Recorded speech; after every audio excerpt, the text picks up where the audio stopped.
सांगली कोल्हापुरात पुराचा धोका। सांगलीमध्ये लष्कराची 90 जवानांसह 10 अधिकाऱ्यांची तुकडी दाखल, तर कोल्हापुरात पुरात अडकलेल्या नागरिकांचं रेस्क्यू। नवी मुंबईच्या बेलापूरमध्ये 4 मजली इमारत कोसळली, दोघांचा मृत्यू, एक जण ढिगाऱ्याखाली अडकल्याची भीती।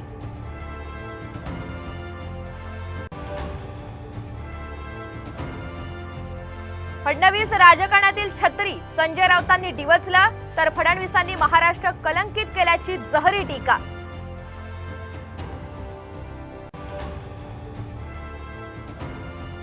आमदार अपात्रता प्रकरणाची सुनावणी पुन्हा पुढे ढकलली। ठाकरे गटाच्या याचिकेवर आता 30 जुलैऐवजी 3 सप्टेंबरला सुप्रीम कोर्टात सुनावणीची शक्यता।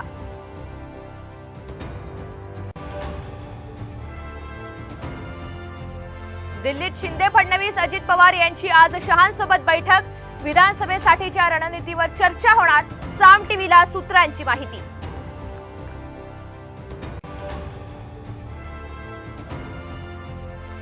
मनोरमा खेडकर यांच्या कंपनीचा लिलाव होणार, खेडकर यांच्या थर्मोव्हेरिटा इंजिनिअरिंग कंपनीने थकवला पालिकेचा लाखोंचा कर।